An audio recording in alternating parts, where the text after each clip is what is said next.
Ovozliq kitob abditoni. İnsan təbiətidəki artıqçılıqlar. Abdori Dali Karnik. Tərcümə qılğuchi Qurban Yasin. Birinci bab. G'am qayg'uga qandoq taqobil turish kerak? Birinchisi. Butun umrni o'zgartiradigan bir jumla so'z.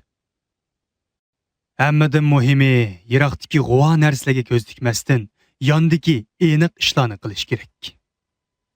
1971 yil bahorda bir yosh yigit bir kitobdan o'z taqdiriga nihoyat zo'r ta'sir ko'rsatadigan bir jumla so'zni uchirdi. U Monitroy Universal doktorxonasining tibbiy fan o'quvchisi bo'lib, turmushda g'am qayg'uga petib qolgan.